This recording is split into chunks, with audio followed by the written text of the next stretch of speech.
प्रधानमंत्री नरेंद्र मोदी ने विशाखापत्तनम गैस रिसाव हादसे पर की एनडीएमए अधिकारियों के साथ बैठक। पीएम मोदी ने आंध्र प्रदेश के मुख्यमंत्री से बात कर हर संभव मदद का दिया आश्वासन। गृह मंत्री अमित शाह ने कहा, स्थिति पर बनाए हुए हैं पूरी नजर।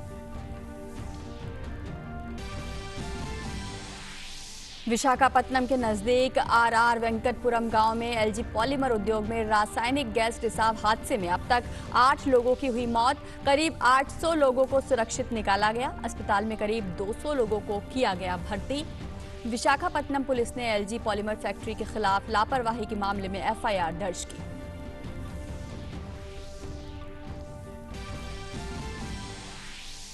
प्रधानमंत्री नरेंद्र मोदी ने वर्चुअल वैसाख बुद्ध पूर्णिमा दिवस समारोह को किया संबोधित। कोरोना वायरस महामारी संकट के दौर में दिन रात मानवता की सेवा में लगे कोरोना वॉरियर्स को किया सलाम। कहा, सभी जरूरतमंद देशों की मदद के लिए भारत हमेशा तैयार।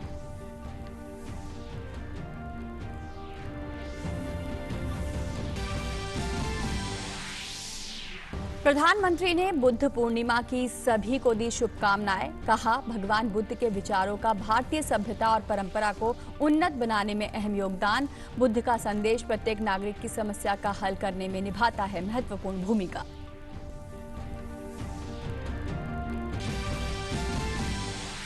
भारत आज से वंदे भारत मिशन की करेगा शुरुआत। सरकार के प्रयास से विदेशों में फंसे करीब 15,000 भारतीय पहुंचेंगे स्वदेश। 7 दिनों में 13 देशों से भारतीयों को लाने के लिए 64 उड़ानें और नौसेना के 3 जहाजों की ली जाएगी मदद। कोरोना के लक्षण रहित नागरिकों को ही मिलेगी अनुमति। ऑपरेशन समुद्र सेतु के तहत आईएनएस जलश्वा पहुंचा मालदीव्स बंदरगाह।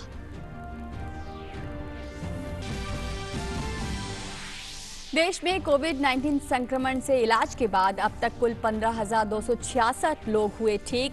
सक्रिय मामलों की संख्या पहुंची 35,902। संक्रमण की चपेट में आने से 1,783 लोगों की मौत।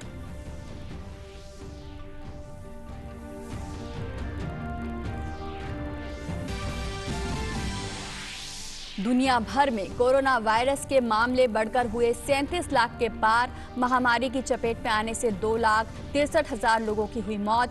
अमेरिका के राष्ट्रपति डोनाल्ड ट्रंप ने कोरोना वायरस महामारी को बताया देश पर अब तक का सबसे बड़ा हमला। 73,000 से ज्यादा लोगों ने गंवाई जान। ब्रिटेन में कोरोना से मरने वालों का आंकड़ा 30,000 के पार।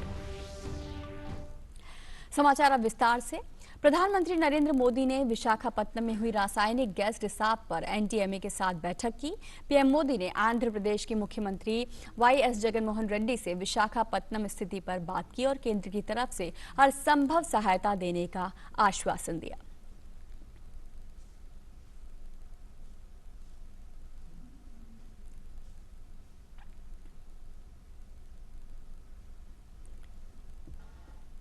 तो विशाखापत्तनम में आज बड़ा गैस हादसा हुआ है और बात करते हैं हमारे संवाददाता सुधाकर दास से। सुधाकर, बहुत बहुत स्वागत है आपका। विशाखापत्तनम में एक बड़ा गैस हादसा हुआ है, आज पीएम ने भी अहम बैठक की है। किस तरीके से आगे के मार्गदर्शन मिले हैं बचाव कार्यों को, राहत कार्यों को लेकर? जी देखिए, बेहद ही महत्वपूर्ण बैठक और ये आपात बैठक प्रधानमंत्री ने बुलाई थी। सवेरे 11 बजे ये बैठक शुरू हुई थी। आप तस्वीरों में भी देख सकते हैं कि गृह मंत्री अमित शाह, रक्षा मंत्री राजनाथ सिंह के साथ प्रधानमंत्री कार्यालय और केंद्र सरकार के जो वरिष्ठ अधिकारी, साथ ही साथ एनडीएमए के अधिकारी इस बैठक में शामिल है। प्रधानमंत्री ने जो पूरी स्थिति की जो हर पहलू है उसकी समीक्षा की है। न सिर्फ ये जो पूरा गैस लीक हुआ उसके बारे में, बल्कि क्या अभी तक इसको प्लग इन कर पाए हैं या नहीं कर पाए हैं, और जो जरूरतमंद हैं उनको किस तरह की मदद पहुंची है, खासतौर से जो चिकित्सीय मदद की जरूरत है वो पहुंची है कि नहीं, उसके बारे में प्रधानमंत्री ने समीक्षा की। हमको पता है कि सवेरे से लगातार प्रधानमंत्री खुद पर्सनली पूरी स्थिति की मॉनिटरिंग कर रहे हैं। जैसे उनको इस घटनाक्रम के बारे में जानकारी मिली, उन्होंने गृह मंत्रालय से, एनडीएमए से बात की। उसके अलावा आंध्र प्रदेश के मुख्यमंत्री जगनमोहन रेड्डी से भी बातचीत की और केंद्र की तरफ से जो भी मदद मुमकिन हो सकती है, जिस भी मदद की राज्य को जरूरत है, वो तो तमाम मदद मुहैया कराई गई है।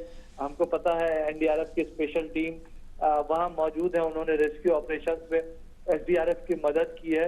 फिलहाल जो जानकारी मिल रही है, ये कहा जा रहा है कि लीकेज को अभी की स्थिति में ठीक कर दिया गया है, लेकिन कोशिश ये की जा रही है कि दोबारा इस तरह की किसी तरह की कोई आशंका ना हो और तमाम चीजें, तो एक उस लिहाज से भी फैक्ट्री का मुआयना किया गया है।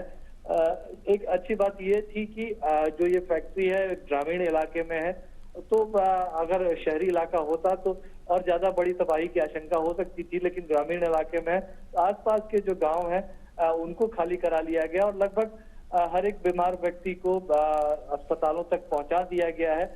ये जानकारी मिली है, तो प्रधानमंत्री ने अपने तरफ से तमाम निर्देश इस बैठक के दौरान दिए हैं। न सिर्फ पूरी स्थिति की समीक्षा की है, बल्कि खासतौर से जो बीमार लोग हैं उनको मेडिकल की मदद पूरी तरह से मिले, जितनी भी जरूरत है उसके लिए मिले। अगर उसके लिए और भी संसाधन मोबिलाइज करने की जरूरत है तो वो निर्देश प्रधानमंत्री की तरफ से दिया गया। उस लिहाज से काफी पूरी बैठक महत्वपूर्ण रही है। जी सुधाकर, काफी लोगों को, सैकड़ों की तादाद में लोगों को रेस्क्यू किया गया है। इस हादसे के बाद अस्पताल पहुंचे हैं लोग और श्वास लेने में, सांस लेने में तकलीफ की शिकायत बहुत ज्यादा उन लोगों में पाई गई जो गैस के संपर्क में आए। ऐसे में अस्पताल कितने तैयार थे वहां पर, क्या और वहां पर मदद पहुंचाने की कोशिश की जा रही है? क्योंकि मरीजों की संख्या है, जो मरीजों का आंकड़ा है वो सैकड़ों की संख्या में हो सकता है। देखिए, बहुत महत्वपूर्ण सवाल है। खासतौर से देखिए, विशाखापट्टनम जो है एक बड़ा केंद्र है, बड़ा औद्योगिक केंद्र है, आंध्र प्रदेश का एक बड़ा शहर है, देश का एक बड़ा शहर है। तो इस लिहाज से कह सकते हैं कि एक तरह से वहाँ अस्पतालों की सुविधाएं निश्चित तौर पर मौजूद है, लेकिन ये विशाखापट्टनम शहर से कुछ दूरी पर स्थित इलाका था। तो फिलहाल जानकारी जो मिल रही है कि जो बीमार लोग हैं उनको जरूर अस्पतालों तक पहुंचा दिया गया है, और उसमें से कई लोग क्योंकि काफी ज्यादा एक तरह से सांस की दिक्कत थी तो वेंटिलेटर्स वगैरह की जरूरत थी, तो वो भी सुविधाएं अभी तक राज्य सरकार ने जो रिपोर्ट भेजी है गृह मंत्रालय को, उस लिहाज से मेडिकल की सुविधाएं अभी तक लोगों को जरूर मिल रही है। नेवी ने भी अपनी तरफ से कुछ ब्रीदिंग इक्विपमेंट और इस तरह की तमाम मदद भेजी है। आंध्र प्रदेश के मुख्यमंत्री ने खुद प्रधानमंत्री को जानकारी दी है कि वो खुद जा रहे हैं, आपसे कुछ देर में वो पहुंचेंगे, अस्पताल का भी दौरा करेंगे और उस लिहाज से केंद्र सरकार को अपडेट भी करेंगे कि अगर उनको और भी मदद की जरूरत पड़ेगी। तो एक पास में एक बड़ा शहर होने के नाते ये जरूर कहा जा सकता है कि मेडिकल की सुविधाएं आसपास के इलाके में मौजूद थी। तो फिलहाल जानकारी राज्य सरकार की तरफ से जो आ रही है, जो तमाम बीमार लोग थे उनको अस्पताल तक पहुंचा दिया गया, लेकिन इसमें से कितने लोग गंभीर हैं और ये तमाम चीजें कितने लोगों को और भी ज्यादा महत्वपूर्ण इलाज की जरूरत है, ये कुछ देर में और भी पूरी स्थिति साफ हो पाएगी। और प्रधानमंत्री की तरफ से निश्चित तौर पर निर्देश दिया गया है कि जो लोग बीमार हैं उनके लिए जो कुछ भी मदद की जरूरत है वो तमाम उपाय, तमाम व्यवस्थाएं की जाए। जी सुधाकर, महत्वपूर्ण बात यह है कि काफी लोगों को रेस्क्यू कराकर अस्पताल पहुंचा दिया गया है, लेकिन चूंकि रात का वक्त था और आसपास ग्रामीण इलाका है, ऐसे में क्या वो लोग जो घर पे मौजूद थे और जो किसी भी तरह इस गैस के संपर्क में आए हैं, क्या उन लोगों तक भी मदद पहुंचाई जा रही है जो अस्पताल तक नहीं पहुंच पा रहे हैं? देखिए, अभी जो एक तरह से दो चीजें राज्य प्रशासन की तरफ से केंद्र को जानकारी दी गई है। एक तो जो गैस लीकेज था उसको फिलहाल ठीक कर दिया गया, लेकिन ये कहा जा रहा है कि जांच भी की जा रही है कि कहीं और किसी भी तरह के लीकेज की कोई संभावना ना हो, इसकी जांच की जा रही है। पहली महत्वपूर्ण बात ये है। दूसरी बात ये है कि जो रेस्क्यू का काम है, एनडीआरएफ के डीजी ने भी जानकारी दी है कि रेस्क्यू का काम है वो लगभग पूरा कर लिया गया है, लेकिन ये कोशिश की जा रही है कि आसपास के गांव या जो लोग थे एक एक घर में देखा जाए अगर किसी को किसी तरह की जरूरत, क्योंकि रात के वक्त ये पूरी स्थिति बनी और लोगों को एकाएक पता नहीं चल पाया सांस की और इस तरह की तमाम दिक्कतें हुई, तो किस तरह से रेस्पॉन्ड करना है। और कई लोग घर से बाहर भी निकले, बाहर की आबो हवा एक तरह से गैस लीकेज की वजह से ज्यादा खराब थी, उसकी वजह से भी परेशानी आई। लेकिन अब एक तरह से कह सकते हैं कि वो गैस का असर जो है वो आभामंडल में कम हो चुका है या लगभग खत्म हो चुका है। जो पानी छिड़कने वाले जो फायर ब्रिगेड वगैरह के जो यंत्र होते हैं उसके जरिए एक तरह से मिस्ट जो पानी की बूंदे वो हवा में छोड़ी जा रही है, वो फैलाया जा रहा है ताकि जो और भी गैस का जो थोड़ा बहुत असर है वो कम हो जाए। और निश्चित तौर पर अब पूरा जो फोकस है, जब एक तरह से रेस्क्यू ऑपरेशन लगभग खत्म हो चुका है, और ये क्योंकि एक तरह से राज्य सरकार, स्थानीय प्रशासन, एनडीआरएफ ये आश्वस्त होना चाहता है कि हर एक व्यक्ति तक, हर एक घर तक मदद पहुंच गई है या उसको चेक कर लिया गया। उसके बाद ये अनाउंसमेंट किया जाएगा कि हाँ, पूरी स्थिति अब साफ हो चुकी है। उससे पहले लगातार चेक करने की अभी भी कोशिश हो रही है, लेकिन हाँ, अब जरूरत और सारा फोकस जो है, जो लोग अस्पताल पहुंच गए हैं उनको मेडिकल की पूरी सुविधा मिले, इस बात पर फोकस है। और प्रधानमंत्री की तरफ से यही निर्देश केंद्र के मंत्रियों, अधिकारियों, एनडीएमओ को भी दिया गया है, और राज्य सरकार जो भी मदद मांगे उसके लिए तमाम मदद मुहैया कराने के लिए कहा है। जी, बहुत बहुत शुक्रिया सुधाकर आपका इस जानकारी के लिए कि दो महत्वपूर्ण चीज़ें हैं कि लोगों को रेस्क्यू कराकर अस्पताल पहुंचाया गया है और अस्पताल में जो लोग पहुंचे उन्हें हर संभव मेडिकल जो है मदद देने की कोशिश की जा रही है। तो आंध्र प्रदेश के विशाखापट्टनम के पास आरआर वेंकटपुरम गांव में एलजी पॉलीमर उद्योग में रासायनिक गैस रिसाव से 8 लोगों की आज मौत हो गई है। विशाखापट्टनम के जिला अधिकारी ने बताया कि आंखों में जलन और सांस लेने में तकलीफ की शिकायत के बाद अधिकांश लोगों को अस्पताल पहुंचाया गया। पुलिस फायर टेंडर के साथ 25 एम्बुलेंस मौके पर पहुंची थी। प्रभावित गाँव में राहत और बचाव काम जारी है। फैक्ट्री में गैस रिसाव रोकने के लिए अभियान चलाया जा रहा है। करीब 800 लोगों को सुरक्षित निकाला गया है। अस्पताल में करीब 200 लोगों को भर्ती कराया गया है। विशाखापट्टनम पुलिस ने एलजी पॉलीमर फैक्ट्री के खिलाफ लापरवाही के मामले में एफआईआर भी दर्ज कर ली है।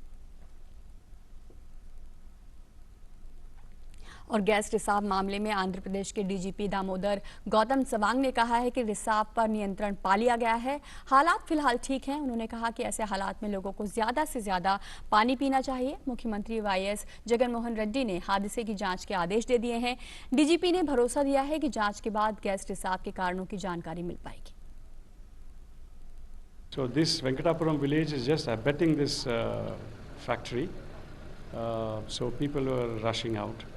And then immediately, all the police teams, emergency teams, 108 ambulances were also called to try to evacuate these people from there. There are about 1,200 to 1,500 households are there. 2,000 to 3,000 population would be there in that village, which is just adjacent to this factory. So I believe this styrene element which was there in the tanks had somehow, it kind of evaporated. There was some kind of a reaction. So balance which is supposed to have been maintained, something went wrong somewhere. That's a matter of investigation. But fortunately, it's not a lethal kind of a gas. It's only that high doses of intake of it may lead to, fatalities. But so therefore, it's not of that kind of a serious concern. Many people initially, breathlessness, and then, some of them lost their, I won't say consciousness, yes. Yeah, because gasping and then disorientation, some disorientation was there. So right now everything has been neutralized. The neutralizing agents were also sprayed. There was a lot of water spray being sprayed in the village so that quickly whatever remnant gases are there, that could be, disintegrated.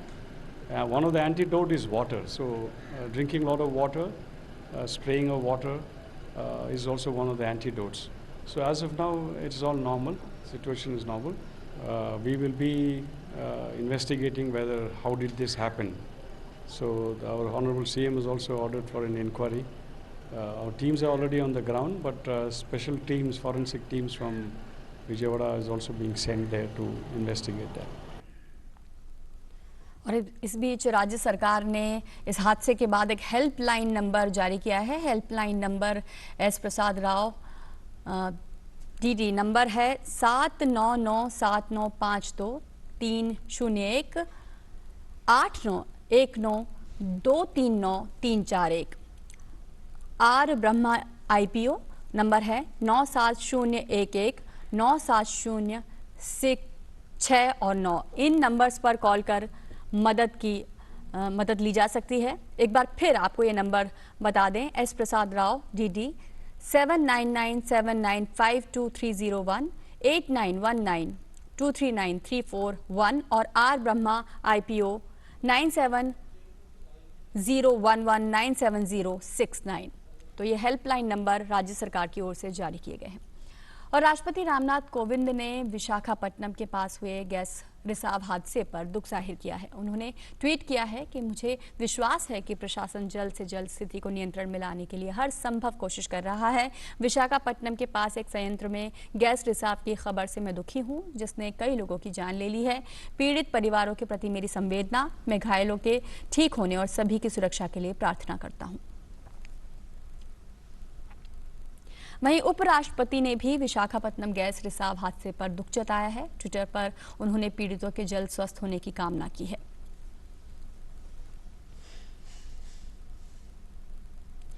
वहीं गृह मंत्री अमित शाह ने विशाखापट्टनम में हुई gas leak की घटना पर दुख जताया है। उन्होंने ट्वीट करते हुए कहा है कि विशाखापट्टनम की घटना विचलित करने वाली है। मैंने NDMA के संबद्ध अधिकारियों से बात की है। हम इस घटना पर करीब से नजर बनाए हुए हैं। मैं विशाखापट्टनम के लोगों के सकुशल होने की कामना करता हूं। वहीं रक्षा मंत्री राजनाथ सिंह ने भी विशाखापट्टनम गैस रिसाव पर ट्वीट किया। विशाखापट्टनम से दर्दनाक खबर है। इस दुखद घटना और जानमाल के नुकसान से मैं बहुत आहत हूं। मेरी संवेदनाएं शोक संतप्त परिवारों के साथ हैं। मैं विशाखापट्टनम में सभी लोगों की सुरक्षा और कल्याण के लिए प्रार्थना करता हूं। और इस वक्त विशाखापट्टनम से हमारे साथ जुड़ रहे हैं हमारे संवाददाता महेश। अब तक जो अपडेट सामने आ रहे हैं उसमें जो फैक्ट्री थी जहां से ये गैस लीक हुई है, वहां से क्या कोई आपके पास कोई अपडेट है? वहां पर क्या रिसाव रुक गया है? पूरी तरह से स्थिति नियंत्रण में आ गई है? क्या कोई अपडेट, कोई जानकारी है आपके पास Mahesh? Madam, actually, the incident occurred in the wee hours of today, affecting at least 5 villages in the vicinity as the impact of the leak spread over a 5-kilometer radius. Most of the villagers complained that including children suffered irritation in eyes, breathlessness, nausea and rashes due to leakage of gas. King George Hospital's doctors already made it clear those who were undergoing treatment were out of danger. Around 60 to 70 people were admitted into the King George Hospital and others are actually admitted in and around the private hospital. Now situation is under control. The Chief Minister Jagan Mohan Reddy is visiting spot in King George Hospital to monitor the situation personally. Okay. Back to studio. Srinivas Mahesh reporting for AR News. Okay, Mahesh, do you have any update about the people who are still in villages at home? Their actual situation is under control. Those who are actually got affected by this irritation and this nausea problem are actually rushed to the hospital, and some of the people are admitted into the private hospital in Gopalapatnam in the area itself.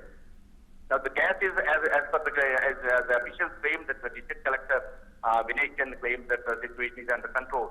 They could able to arrest the gas leakage. Okay. Mahesh, do you have any information about the nature of the gas? Actually, this is gas is a different incident, madam. This is a serene gas chamber. The incident occurred in the serene gas chamber while the people are actually preparing to start the company in a day or two. The plant safety personnel actually tried to control it by spraying water initially when the incident occurred. The leak was beyond their control. Then this actually serene is an inflammable liquid, madam, that is used to make a polystyrene, plastic, fiberglass, rubber and latex material. Now later on the technical people came and tried to arrest the gas leakage. Thank you Mahesh, बहुत बहुत शुक्रिया आपका इस तमाम जानकारी के लिए। महेश हमारे संवाददाता विशाखापट्टनम से इस पूरी हादसे के बाद जानकारी दे रहे थे कि कैसे लोगों को वहां रेस्क्यू किया गया है, अस्पताल पहुंचाया गया है। फिलहाल हम यहाँ रुक रहे हैं एक छोटे से ब्रेक के लिए। आप देखते रहिए DD news.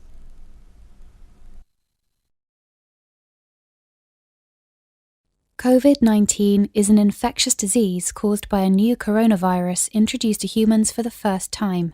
It is spread from person to person, mainly through the droplets produced when an infected person speaks, coughs, or sneezes. These droplets can land in the mouths or noses of people who are nearby. These droplets are too heavy to travel far in the air. They only travel approximately 1 meter and quickly settle on surfaces. This is the reason person-to-person spread is happening mainly between close contacts. The exact time that the virus can survive on surfaces is not yet known. So it is wise to clean surfaces regularly, particularly in the vicinity of people infected with COVID-19. Hands touch many surfaces, which can be contaminated with the virus. You should therefore avoid touching your eyes, nose, or mouth, since contaminated hands can transfer the virus from the surface to yourself. When coughing or sneezing, cover your mouth and nose with the bend of your elbow or use a disposable tissue. If a tissue is used, discard it immediately into a closed bin. The most effective way to prevent the spread of the new coronavirus is to clean your hands frequently with an alcohol-based hand rub or soap and water. This will eliminate the virus if it is on your hands. Stay healthy and prevent the spread of COVID-19. What is a coronavirus? Coronaviruses are a Buddha Purnima के पावन मौके पर अंतर्राष्ट्रीय बौद्ध संघ द्वारा आयोजित virtual वैशाख बुद्ध पूर्णिमा दिवस समारोह को संबोधित किया। प्रधानमंत्री ने इस कार्यक्रम को कोरोना वैश्विक महामारी से मुकाबला कर रही पूरी दुनिया के स्वास्थ्य कर्मियों और सेवा कर्मियों के लिए प्रार्थना सप्ताह के रूप में मनाने की प्रशंसा की और विश्वास जताया कि संगठित प्रयासों से हम मानवता की इस मुश्किल चुनौती से बाहर निकल पाएंगे और लोगों की परेशानियों को कम कर पाएंगे।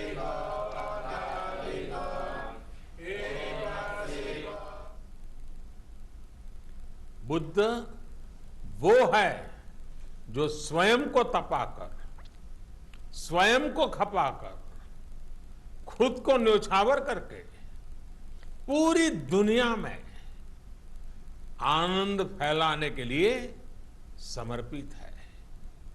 और हम सभी का सौभाग्य देखिए, इस समय हम अपने आसपास ऐसे अनेकों लोगों को देख रहे हैं जो दूसरों की सेवा के लिए, किसी मरीज के इलाज के लिए, किसी गरीब को भोजन कराने के लिए, किसी अस्पताल में सफाई के लिए, किसी सड़क पर कानून व्यवस्था बनाए रखने के लिए 24 घंटे काम कर रहे हैं। भारत में, भारत के बाहर ऐसा प्रत्येक व्यक्ति, विश्व के हर कोने में ऐसा प्रत्येक व्यक्ति अभिनंदन का पात्र है, नमन का पात्र है। पीएम ने यह भी कहा कि भारत मुश्किल की इस घड़ी में दुनिया भर के साथ खड़ा है। उन्होंने कहा कि यही कारण है कि परेशानी में विश्व के अनेक देश भारत को याद कर रहे हैं। आज आप भी देख रहे हैं कि भारत निस्वार्थ भाव से, बिना किसी भेद के अपने यहां भी और पूरे विश्व में कहीं भी संकट में घिरे व्यक्ति के साथ पूरी मजबूती से खड़ा है। लाभ हानि, समर्थ असमर्थ से अलग हमारे लिए संकट की ये घड़ी सहायता करने की है। जितना संभव हो मदद का हाथ आगे बढ़ाने की है। यही कारण है कि विश्व के अनेक देशों ने भारत को इस मुश्किल समय में याद किया और भारत ने भी हर जरूरतमंद तक पहुंचने में कोई कसर नहीं छोड़ी है। भारत आज प्रत्येक भारतवासी का जीवन बचाने के लिए हर संभव प्रयास तो कर ही रहा है, अपने वैश्विक दायित्वों का भी उतनी ही गंभीरता से पालन कर रहा है। प्रधानमंत्री नरेंद्र मोदी ने भगवान बुद्ध को भारत के बोध और आत्मबोध दोनों का प्रतीक बताया और कहा कि भारत इस आत्मबोध के साथ निरंतर पूरी मानवता के लिए, पूरे विश्व के लिए काम कर रहा है और करता रहेगा। बुद्ध भारत के बोध और भारत के आत्मबोध दोनों का प्रतीक है। इसी आत्मबोध के साथ भारत निरंतर पूरी मानवता के लिए, पूरे विश्व के हित में काम कर रहा है और करता रहेगा। भारत की प्रगति हमेशा विश्व की प्रगति में सहायक होगी। साथियों, हमारी सफलता के पैमाने और लक्ष्य दोनों समय के साथ बदलते रहते हैं, लेकिन जो बात हमें हमेशा ध्यान रखनी है वो ये कि हमारा काम निरंतर सेवा भाव से ही होना चाहिए। केंद्र सरकार विदेशों में फंसे भारतीयों को वापस लाने का सबसे बड़ा अभियान वंदे भारत मिशन आज से शुरू करेगी। इसके तहत 12 देशों से 14,800 से अधिक भारतीयों को वापस लाया जाएगा। इस दौरान विदेशों में फंसे भारतीयों को वापस लाने के लिए 64 उड़ानों का संचालन किया जाएगा। वहीं विदेशों में फंसे करीब 15,000 भारतीयों को स्वदेश लाने के मिशन के तहत INS जलाश्व ऑपरेशन समुद्र सेतु के तहत पहले चरण में मालदीव पहुंच गया है। जहाज द्वारा मालदीव में फंसे भारतीयों को स्वदेश लाया जा रहा है।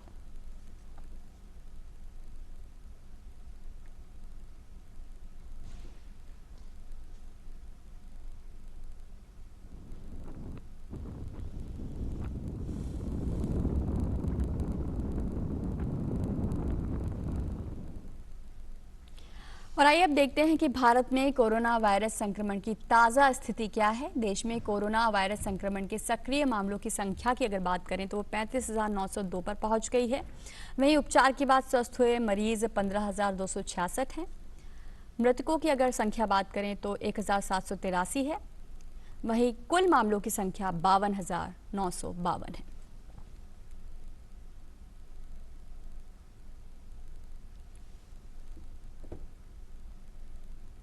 और दुनिया भर में कोरोना वायरस के मामले बढ़कर 37 लाख के पार हो गए हैं। इस महामारी की चपेट में आने से 2,63,000 लोगों की मौत हो गई है। अमेरिकी राष्ट्रपति डोनाल्ड ट्रंप ने चीन की तरफ इशारा करते हुए कहा है कि कोरोना वायरस महामारी अमेरिका के ऊपर हुआ अब तक का सबसे भीषण हमला है। ट्रंप ने इस महामारी को विश्व युद्ध 2 के दौरान पर्ल हार्बर पर जापान के हमले या 9/11 के आतंकी हमले से भी ज्यादा भयावह बताया है। ट्रंप प्रशासन वायरस संक्रमण के शुरुआती दौर में लापरवाही बरतने और जानकारियां छिपाने के लिए चीन के खिलाफ सख्त कार्रवाई करने पर विचार कर रहा है और खुद विदेश मंत्री माइक पोम्पियो इस ओर इशारा कर चुके हैं। उन्होंने आरोप लगाया है कि कोरोना वायरस की समस्या चीन की ही किसी प्रयोगशाला से शुरू हुई थी। हालांकि उन्होंने ये भी माना कि इस वायरस की उत्पत्ति को लेकर अब भी कुछ साफ नहीं है। पिछले साल के अंत में चीन में शुरू हुए इस घातक वायरस से अमेरिका में अब तक 12 लाख लोग संक्रमित हो चुके हैं और 73,000 से ज्यादा लोगों की इससे मौत हो चुकी है। इस बीच न्यूयॉर्क के गवर्नर ने उन सभी राज्यों की आलोचना की है जो संक्रमण के लगातार बढ़ते मामलों के बावजूद अर्थव्यवस्था को फिर से खोलने की कोशिश कर रहे हैं। उन्होंने अपील की है कि ऐसे वक्त में राजनीति नहीं बल्कि मौजूदा स्थिति और संक्रमण के मामलों को मद्देनजर रखा जाए। ताज़ा आंकड़ों के मुताबिक अब न्यूयॉर्क के मुकाबले देश के बाकी हिस्सों में कोरोना के मामले तेजी से बढ़ रहे हैं, लेकिन उसके बावजूद देश के कई राज्यों में प्रतिबंधों में ढील दे दी गई है और सामान्य जिंदगी की तरफ लोग कदम बढ़ा रहे हैं। और ऐसे में जब पूरी दुनिया कोरोना महामारी की चपेट में है, यूरोपीय देशों में ब्रिटेन में हालात सबसे ज्यादा गंभीर हो चले हैं। यहाँ कोरोना के कारण मौत का आंकड़ा इटली को भी पार कर गया है। इस यूरोपीय देश में कोरोना वायरस से 2 लाख से ज्यादा लोग संक्रमित हैं, 30,000 से ज्यादा लोगों की मौत हो गई है, जबकि इटली में कोरोना के कारण 29,684 लोगों की जान जा चुकी है। ब्रिटेन के प्रधानमंत्री बोरिस जॉनसन ने कहा है कि मई के अंत तक देश में हर रोज 2 लाख कोविड टेस्ट होने लगेंगे। प्रधानमंत्री ने कहा कि रविवार तक कोरोना संक्रमण को लेकर और डेटा आने के बाद वे भविष्य की सरकार की नीतियों के बारे में आगे ऐलान करेंगे।